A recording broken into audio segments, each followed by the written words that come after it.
الحمد لله رب العالمين الرحمن الرحيم مالك يوم الدين إياك نعبد وإياك نستعين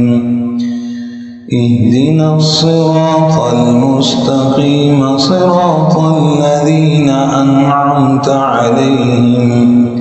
غير المغضوب عليهم ولا الضالين.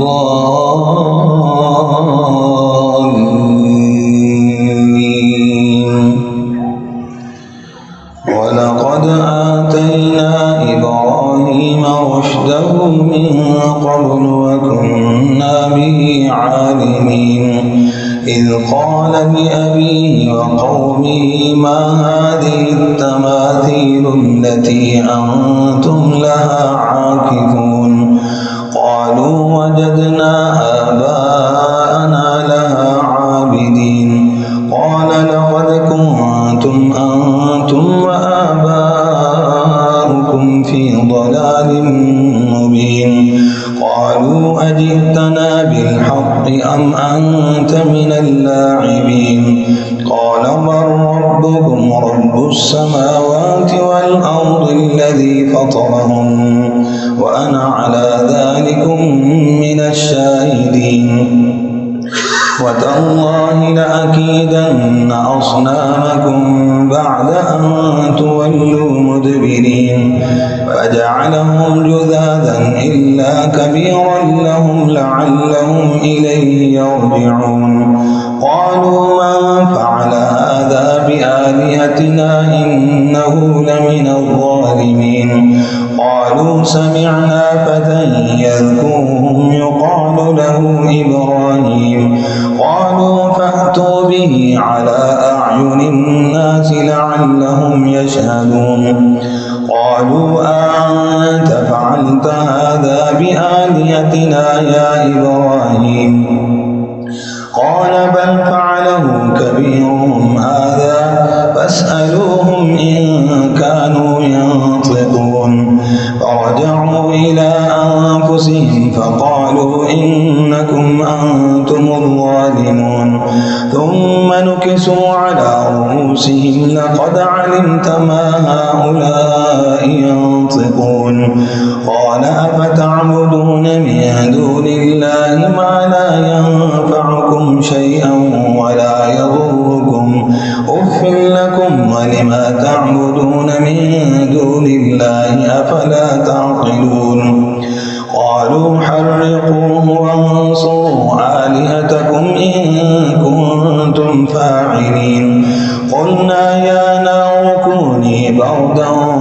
وسلاما على إبراهيم وأرادوا به كيدا فجعلناهم الأخسرين ونجيناه ولوطا إلى الأرض التي باركنا فيها للعالمين ووهبنا له إسحاق ويعقوب نافلة وكلا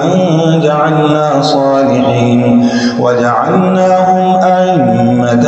يهدون بأمرنا وأوحينا إليهم فعل الخيرات وإقام الصلاة وإيتاء الزكاة وكانوا لنا عابدين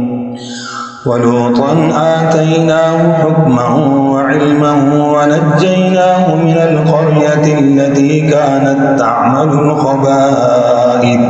إنهم كانوا قوم سوء فاسقين وأدخلناه في رحمتنا إنه من الصالحين ونوحا إذ نادى من قبل فاستجبنا له فنجيناه وأهله من الكرب العظيم ونصرناه من القوم الذين كذبوا بآياتنا إنهم كانوا قوم سوء فأغرقناهم أجمعين وداود وسليمان إذ يحكمان في الحوض إذ نفشت فيه غنم القوم وكنا لحكمهم شاهدين ففهمناها سليمان وكلا آتينا حكما وعلما وسخرنا مع داود الجبال يسبحن والطير وكنا فاعلين وعلمناه صنعة لبوس لكم ليحصنكم من بأسكم فهل أنتم شاكرون ولسليمان الريح عاصفة تجري بأمره إلى الأرض التي باركنا فيها وكنا بكل شيء عالمين ومن الشياطين من يغوصون له ويعملون عملا دون ذلك وكنا لهم حافظين وأيوب إذ نادى ربه أني مسني الضر وأنت أرحم الراحمين فاستجبنا له فكشفنا ما به من ضر وآتيناه أهله ومثلهم معهم رحمة من عندنا وذكرى للعابدين وإسماعيل وإدريس وذا الكفل كل من الصابرين وأدخلناهم في رحمتنا إنهم من الصالحين وذا النون إذ ذهب مغاضبا فظن أن لن نقدر عليه فنادى في الظلمات أن لا إله إلا أنت سبحانك إني كنت من الظالمين فاستجبنا له ونجيناه من الغم وكذلك ننجي المؤمنين وزكريا إذ نادى ربه رب لا تذرني فردا وأنت خير الوارثين فاستجبنا له ووهبنا له يحيى وأصلحنا له زوجه إنهم كانوا يسارعون في الخيرات ويدعوننا رغبا ورهبا وكانوا لنا خاشعين والتي أحصنت فرجها فنفخنا فيها من روحنا وجعلناها وابنها آية للعالمين إن هذه أمتكم أمة واحدة وأنا ربكم فاعبدون وتقطعوا أمرهم بينهم كل إلينا راجعون فمن يعمل من الصالحات وهو مؤمن فلا كفران لسعيه وإنا له كاتبون وحرام على قرية أهلكناها أنهم لا يرجعون حتى إذا فتحت ياجوج وماجوج وهم من كل حدب ينسلون واقترب الوعد الحق فإذا هي شاخصة أبصار الذين كفروا يا ويلنا قد كنا في غفلة من هذا بل كنا ظالمين إنكم وما تعبدون من دون الله حصب جهنم أنتم لها واردون لو كان هؤلاء آلهة ما وردوها وكل فيها خالدون لهم فيها زفير وهم فيها لا يسمعون إن الذين سبقت لهم منا الحسنى أولئك عنها مبعدون لا يسمعون حسيسها وهم فيما اشتهت أنفسهم خالدون لا يحزنهم الفزع الأكبر وتتلقاهم الملائكة هذا يومكم الذي كنتم توعدون يوم نطوي السماء كطي السجل للكتاب كما بدأنا أول خلق نعيده وعدا علينا إنا كنا فاعلين ولقد كتبنا في الزبور من بعد الذكر أن الأرض يرثها عبادي الصالحون إن في هذا لبلاغا لقوم عابدين وما أرسلناك إلا رحمة للعالمين قل إنما يوحى إلي أنما إلهكم إله واحد فهل أنتم مسلمون فإن تولوا فقل آذنتكم على سواء وإن أدري أقريب أم بعيد ما توعدون إنه يعلم الجهر من القول ويعلم ما تكتمون وإن أدري لعله فتنة لكم ومتاع إلى حين قل رب احكم بالحق وربنا الرحمن المستعان على ما تصفون يا أيها الناس اتقوا ربكم إن زلزلة الساعة شيء عظيم يوم ترونها تذهل كل مرضعة عما أرضعت وتضع كل ذات حملها وترى الناس سكارى وما هم بسكارى ولكن عذاب الله شديد ومن الناس من يجادل في الله بغير علم ويتبع كل شيطان مريد كتب عليه أنه من تولاه فأنه يضله ويهديه إلى عذاب السعير يا أيها الناس إن كنتم في ريب من البعث فإنا خلقناكم من تراب ثم من نطفة ثم من علقة ثم من مضغة مخلقة وغير مخلقة لنبين لكم ونقر في الأرحام ما نشاء إلى أجل مسمى ثم نخرجكم طفلا ثم لتبلغوا أشدكم ومنكم من يتوفى ومنكم من يرد إلى أرذل العمر لكي لا يعلم من بعد علم شيئا وترى الأرض هامدة فإذا أنزلنا عليها الماء اهتزت وربت وأنبتت من كل زوج بهيج ذلك بأن الله هو الحق وأنه يحيي الموتى وأنه على كل شيء قدير وأن الساعة آتية لا ريب فيها وأن الله يبعث من في القبور ومن الناس من يجادل في الله بغير علم ولا هدى ولا كتاب منير ثاني عطفه ليضل عن سبيل الله له في الدنيا خزي ونذيقه يوم القيامة عذاب الحريق ذلك بما قدمت يداك وأن الله ليس بظلام للعبيد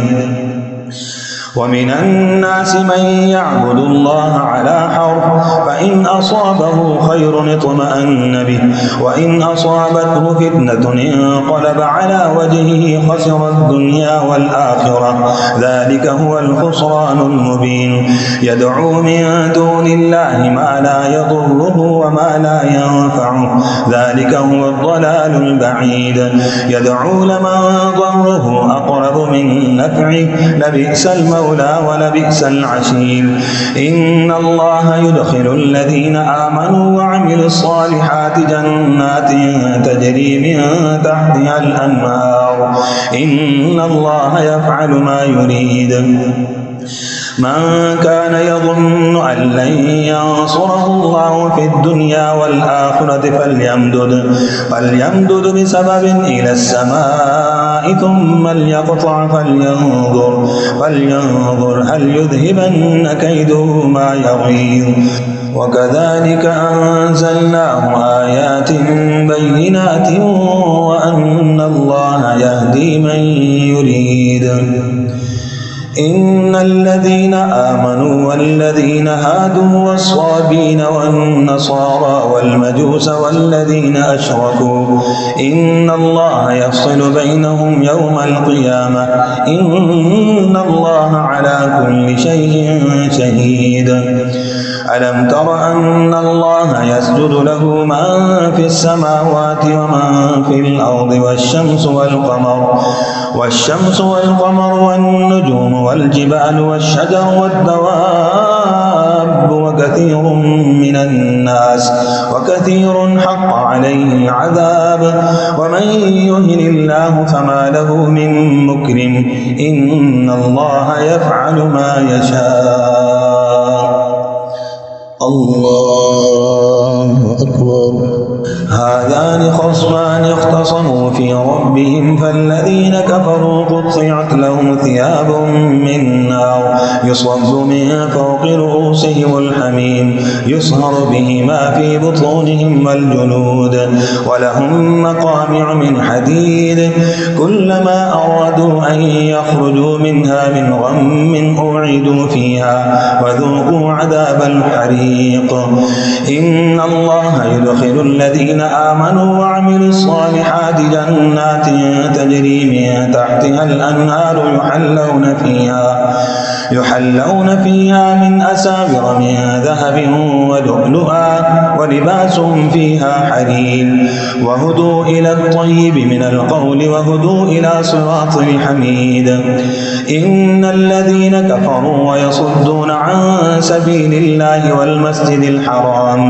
والمسجد الحرام الذي جعلناه للناس سواء العاكف فيه والباد ومن يرد فيه بإلحاد بظلم نذقه من عذاب أليم. وإذ بوأنا لإبراهيم مكان البيت ألا تشرك بي شيئا وطهر بيتي للطائفين والقائمين والركع السجود. وأذن في الناس بالحج يأتوك رجالا وعلى كل ضامر يأتين من كل فج عميق ليشهدوا منافع لهم ويذكروا اسم الله في أيام معلومات على ما رزقهم من بهيمة الأنعام فكلوا منها وأطعموا البائس الفقير ثم ليقضوا تفثهم وليوفوا نذورهم وليطوفوا بالبيت العتيق ذلك ومن يعظم حرمات الله فهو خير له عند ربه. وأحلت لكم الأنعام إلا ما يتلى عليكم فاجتنبوا الرجس من الأوثان واجتنبوا قول الزور حنفاء لله غير مشركين به ومن يشرك بالله فكأنما خر من السماء فتخطفه الطير أو تهوي به الريح في مكان سحيق ذلك ومن يعظم شعائر الله فإنها من تقوى القلوب. لكم فيها منافع إلى أجل مسمى ثم محلها إلى البيت العتيق. ولكل أمة جعلنا منسكا ليذكروا اسم الله على ما رزقهم من بهيمة الأنعام فإلهكم إله واحد فله أسلموا وبشر المخبتين الذين إذا ذكر الله وجلت قلوبهم والصابرين على ما أصابهم والمقيم الصلاة ومما رزقناهم ينفقون. والبدن جعلناها لكم من شعائر الله لكم فيها خير فاذكروا اسم الله عليها صواف فإذا وجبت جنوبها فكلوا منها وأطعموا القانع والمعتر كذلك سخرناها لكم لعلكم تشكرون لن ينال الله لحومها ولا دماؤها ولكن يناله التقوى منكم كذلك سخرها لكم لتكبروا الله على ما هداكم وبشر المحسنين إن الله يدافع عن الذين آمنوا إن الله لا يحب كل خوان كفور أذن للذين يقاتلون بأنهم ظلموا وإن الله على نصرهم لقدير الذين أخرجوا من ديارهم بغير حق إلا أن يقولوا ربنا الله ولولا دفاع الله الناس بعضهم ببعض لهدمت صوامع وبيع وصلوات ومساجد يذكر فيها اسم الله كثيرا ولينصرن الله من ينصره إن الله لقوي عزيز الذين إن مكناهم في الأرض أقاموا الصلاة وآتوا الزكاة وأمروا بالمعروف ونهوا عن المنكر ولله عاقبة الأمور وإن يكذبوك فقد كذبت قبلهم قوم نوح وعاد وثمود وقوم إبراهيم وقوم لوط وأصحاب مدين وكذب موسى فأمليت للكافرين ثم أخذتهم فكيف كان نكير فكأي من قرية أهلكناها وهي ظالمة فهي خاوية على عروشها وبئر معطلة وقصر مشيد أفلم يسيروا في الأرض فتكون لهم قلوب يعقلون بها أو آذان يسمعون بها فإنها لا تعمى الأبصار ولكن تعمى القلوب التي في الصدور ويستعجلونك بالعذاب ولن يخلف الله وعده وإن يوما عند ربك كألف سنة مما تعدون وكأي من قرية أمليت لها وهي ظالمة ثم أخذتها وإلي المصير قل يا أيها الناس إنما أنا لكم نذير مبين فالذين آمنوا وعملوا الصالحات لهم مغفرة ورزق كريم والذين سعوا في آياتنا معاجزين أولئك أصحاب الجحيم وما أرسلنا من قبلك من رسول ولا نبي إلا إذا تمنى ألقى الشيطان في أمنيته فينسخ الله ما يلقي الشيطان ثم يحكم الله آياته والله عليم حكيم ليجعل ما يلقي الشيطان فتنة للذين في قلوبهم مرض والقاسية قلوبهم وإن الظالمين لفي شقاق بعيد وليعلم الذين أوتوا العلم أنه الحق من ربك فيؤمنوا به فتخبت له قلوبهم وإن الله لهادي الذين آمنوا إلى صراط مستقيم ولا يزال الذين كفروا في مرية منه حتى تأتيهم الساعة بغتة أو يأتيهم عذاب يوم أقيم الملك يومئذ لله يحكم بينهم فالذين آمنوا وعملوا الصالحات في جنات النعيم والذين كفروا وكذبوا بآياتنا فأولئك لهم عذاب مهين والذين هاجروا في سبيل الله ثم قتلوا أو ماتوا ليرزقنهم الله رزقا حسنا وإن الله لهو خير الرازقين ليدخلنهم مدخلا يرضونه وإن الله لعليم حليم ذلك ومن عاقب بمثل ما عوقب به ثم بغي عليه لينصرنه الله إن الله لعفو غفور ذلك بأن الله يولج الليل في النهار ويولج النهار في الليل وأن الله سميع بصير ذلك بأن الله هو الحق وأن ما تدعون من دونه هو الباطل وأن الله هو العلي الكبير ألم تر أن الله أنزل من السماء ماء فتصبح الأرض مخضرة إن الله لطيف خبير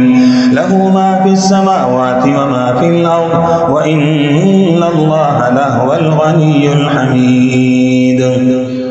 ألم تر أن الله سخر لكم ما في الأرض والفلك تجري في البحر بأمره ويمسك السماء أن تقع على الأرض إلا بإذنه إن الله بالناس لرءوف رحيم وهو الذي أحياكم ثم يميتكم ثم يحييكم إن الإنسان لكفور لكل أمة جعلنا منسكا هم ناسكوه فلا ينازعنك في الأمر وادع إلى ربك إنك لعلى هدى مستقيم وإن جادلوك فقل الله أعلم بما تعملون الله يحكم بينكم يوم القيامة فيما كنتم فيه تختلفون ألم تعلم أن الله يعلم ما في السماء والأرض إن ذلك في كتاب إن ذلك على الله يسير ويعبدون من دون الله ما لم ينزل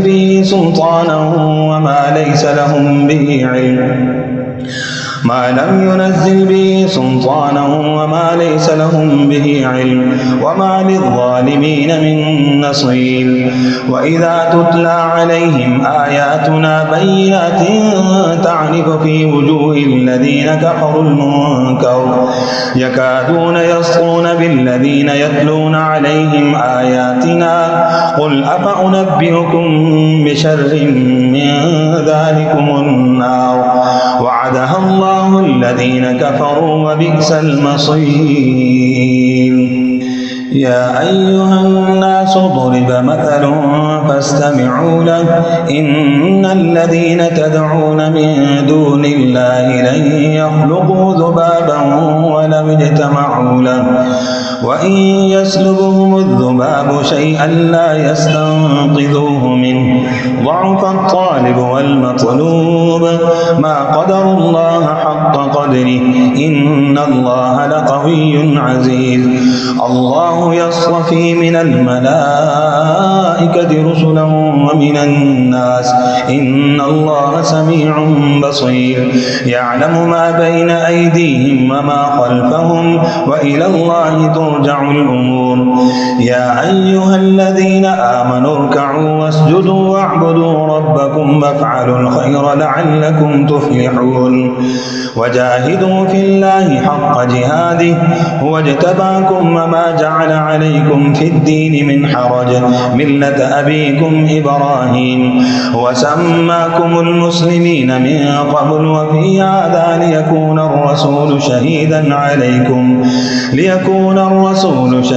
عليكم وتكونوا شهداء على الناس فأقيموا الصلاة وآتوا الزكاة واعتصموا بالله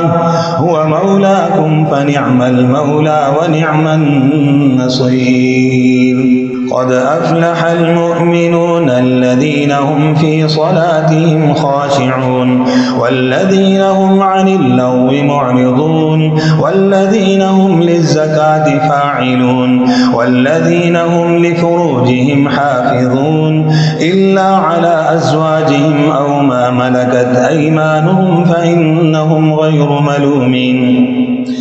فمن ابتغى وراء ذلك فأولئك هم العادون والذين هم لأماناتهم وعهدهم راعون والذين هم على صلواتهم يحافظون أولئك هم الوارثون الذين يرثون الفردوس هم فيها خالدون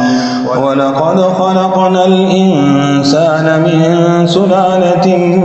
من طين ثم جعلناه نطفة في قرار مكين ثم خلقنا النطفة علقة فخلقنا العلقة مضغة فخلقنا المضغة عظاما فكسونا العظام لحما ثم أنشأناه خلقا آخر فتبارك الله أحسن الخالقين ثم إنكم بعد ذلك لميتون ثم إنكم يوم القيامة تبعثون ولقد خلقنا فوقكم 7 طرائق وما كنا عن الخلق غافلين وأنزلنا من السماء ماء بقدر فأسكناه في الأرض وإنا على ذهاب به لقادرون فأنشأنا لكم به جنات من نخيل وأعناب لكم فيها فواكه كثيرة ومنها تأكلون وشجرة تخرج من طور سيناء تنبت بالدهن وصبغ للآكلين وإن لكم في الأنعام لعبرة نسقيكم مما في بطونها ولكم فيها منافع كثيرة ومنها تأكلون وعليها وعلى الفلك تحملون ولقد أرسلنا نوحا إلى قومه فقال يا قوم اعبدوا الله ما لكم من إله غيره أفلا تتقون فقال الملأ الذين كفروا من قومه ما هذا إلا بشر مثلكم يريد أن يتفضل عليكم ولو شاء الله لأنزل ملائكة ما سمعنا بهذا في آبائنا الأولين إن هو إلا رجل به جنة فتربصوا به حتى حين قال رب انصرني بما كذبون فأوحينا إليه أن اصنع الفلك بأعيننا ووحينا فإذا جاء أمرنا وفارت النور فاسلك فيها من كل زوجين 2 وأهلك إلا من سبق عليه القول منهم ولا تخاطبني في الذين ظلموا إنهم مغرقون فإذا استويت أنت ومن معك على الفلك فقل الحمد لله الذي نجانا من القوم الظالمين وقل رب أنزلني منزلا مباركا وأنت خير المنزلين إن في ذلك لآيات وإن كنا لمبتلين ثم أنشأنا من بعدهم قرنا آخرين فأرسلنا فيهم رسولا منهم أن اعبدوا الله ما لكم من إله غيره أفلا تتقون وقال الملأ من قومه الذين كفروا وكذبوا بلقاء الآخرة وأترفناهم في الحياة الدنيا ما هذا إلا بشر مثلكم يأكل مما تأكلون منه ويشرب مما تشربون ولئن أطعتم بشرا مثلكم إنكم إذا لخاسرون أيعدكم أنكم إذا متم وكنتم ترابا وعظاما أنكم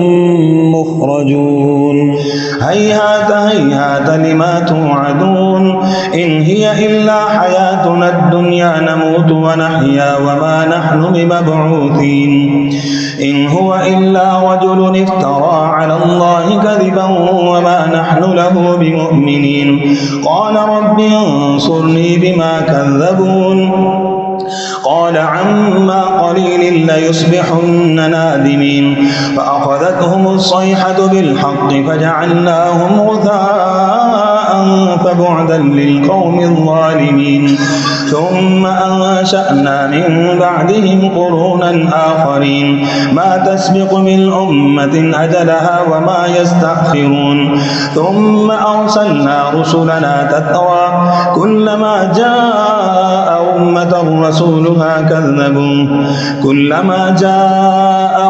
أمة رسولها كذبوه فأتبعنا بعضهم بعضا وجعلناهم أحاديث فبعدا لقوم لا يؤمنون ثم أرسلنا موسى وأخاه هارون بآياتنا وسلطان مبين إلى فرعون وملئه فاستكبروا وكانوا قوما عالين فقالوا أنؤمن لبشرين مثلنا وقومهما لنا عابدون فكذبوهما فكانوا من المهلكين ولقد آتينا موسى الكتاب لعلهم يهتدون وجعلنا ابن مريم وأمه آية وآويناهما إلى ربوة ذات قرار ومعين يا أيها الرسل كلوا من الطيبات واعملوا صالحا إني بما تعملون عليم وأن هذه أمتكم أمة واحدة وأنا ربكم فاتقون فتقطعوا أمرهم بينهم زبرا كل حزب بما لديهم فرحون فذرهم في غمرتهم حتى حين أيحسبون أنما نمدهم به من مال وبنين نسارع لهم في الخيرات بل لا يشعرون إن الذين هم من خشية ربهم مشفقون والذين هم بآيات ربهم يؤمنون والذين هم بربهم لا يشركون والذين يؤتون ما آتوا وقلوبهم وجلة أنهم إلى ربهم راجعون أولئك يسارعون في الخيرات وهم لها سابقون ولا نكلف نفسا إلا وسعها ولدينا كتاب ينطق بالحق وهم لا يظلمون بل قلوبهم في غمرة من هذا ولهم أعمال من دون ذلك هم لها عاملون حتى إذا أخذنا مترفيهم بالعذاب إذا هم يجأرون لا تجأروا اليوم إنكم منا لا تنصرون قد كانت آياتي تتلى عليكم فكنتم على أعقابكم تنكصون مستكبرين به سامرا تهجرون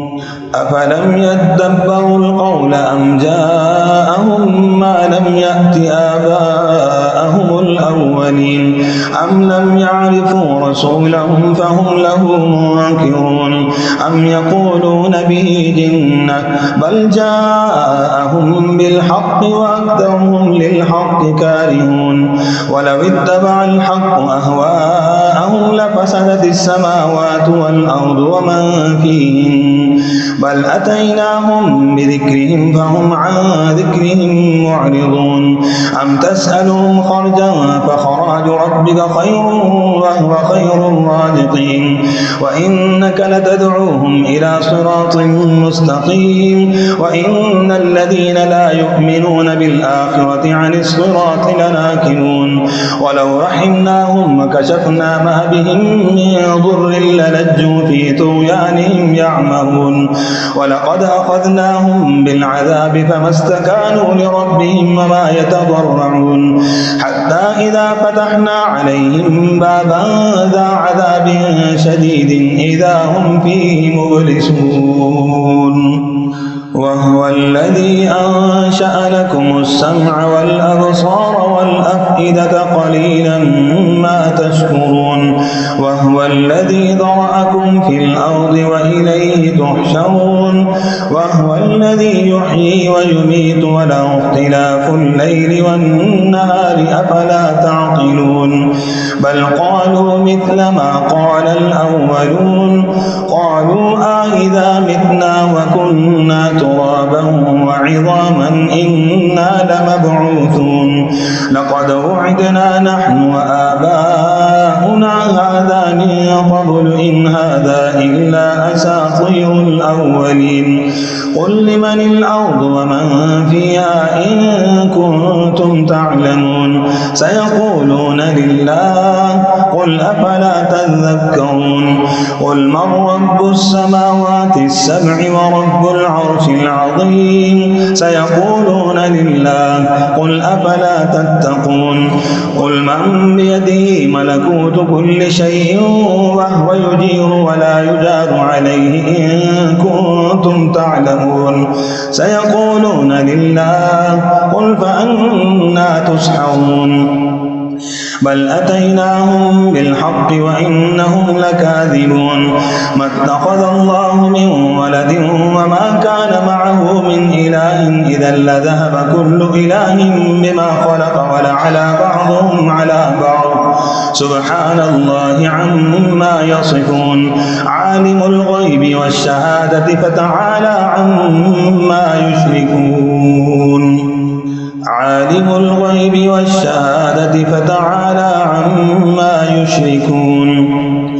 قل رب إما تريني ما يوعدون رب فلا تجعلني في القوم الظالمين وإنا على أن نريك ما نعدهم لقادرون ادفع بالتي هي أحسن السيئة نحن أعلم بما يصفون وقل رب أعوذ بك من همزات الشياطين وأعوذ بك رب أن يحضرون حتى إذا جاء أحدهم الموت قال رب ارجعون لعلي أعمل صالحا فيما تركت كلا إنها كلمة هو قائلها ومن ورائهم برزخ إلى يوم يبعثون فإذا نفخ في الصور فلا أنساب بينهم يومئذ ولا يتساءلون فمن ثقلت موازينه فأولئك هم المفلحون ومن خفت موازينه فأولئك الذين خسروا أنفسهم في جهنم خالدون تلفح وجوههم النار وهم فيها كالحون ألم تكن آياتي تتلى عليكم فكنتم بها تكذبون قالوا ربنا غلبت علينا شقوتنا وكنا قوما ضالين ربنا أخرجنا منها فإن عدنا فإنا ظالمون قال اخسئوا فيها ولا تكلمون إنه كان فريق من عبادي يقولون ربنا آمنا فاغفر لنا وارحمنا وأنت خير الراحمين فاتخذتموهم سخريا حتى أنسوكم ذكري وكنتم منهم تضحكون إني جزيتهم اليوم بما صبروا أنهم هم الفائزون قال كم لبثتم في الأرض عدد سنين قالوا لبثنا يوما أو بعض يوم فاسأل العادين قال إن لبثتم إلا قليلا لو أنكم كنتم تعلمون أفحسبتم أنما خلقناكم عبثا وأنكم إلينا لا ترجعون فتعالى الله الملك الحق لا إله إلا هو رب العرش الكريم ومن يدع مع الله إلها آخر لا برهان له به فإنما حسابه عند ربه إنه لا يفلح الكافرون وقل رب اغفر وارحم وأنت خير الراحمين سورة أنزلناها وفرضناها وأنزلنا فيها آيات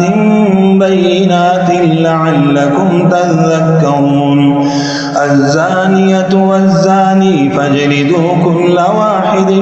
منهما 100 جلدة ولا تأخذكم بهما رأفة في دين الله إن كنتم تؤمنون بالله واليوم الآخر وليشهد عذابهما طائفة من المؤمنين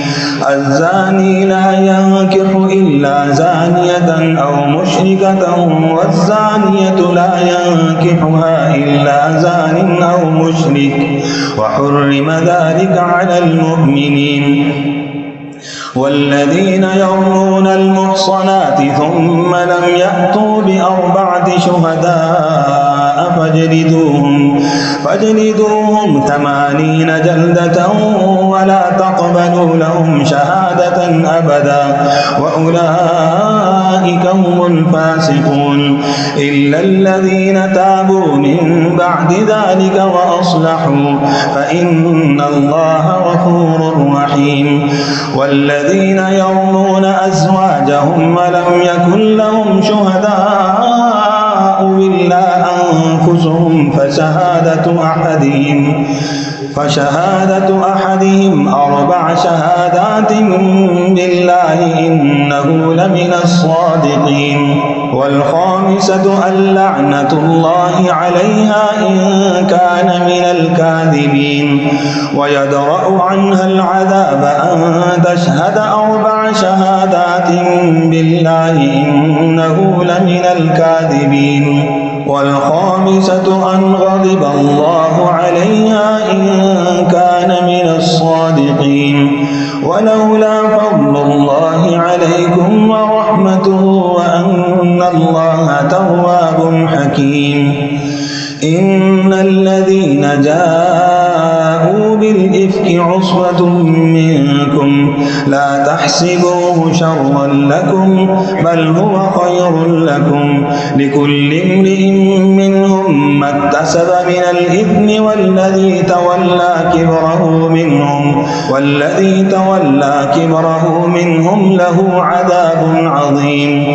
لولا إذ سمعتموه ظن المؤمنون والمؤمنات بأنفسهم خيرا وقالوا هذا إفك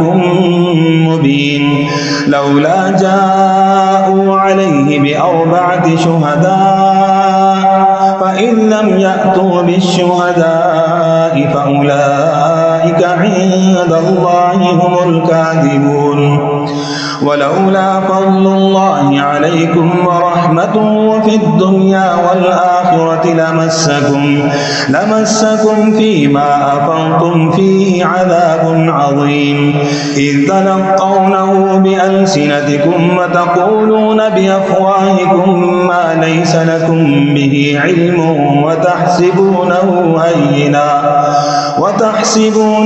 هينا وهو عند الله عظيم ولولا إذ سمعتموه قلتم ما يكون لنا أن نتكلم بهذا سبحانك هذا بهتان عظيم يعظكم الله أن تعودوا بمثله أبدا إن كنتم مؤمنين ويبين الله لكم الآيات والله عليم حكيم إن الذين يحبون أن تشيع الفاحشة في الذين آمنوا لهم عذاب أليم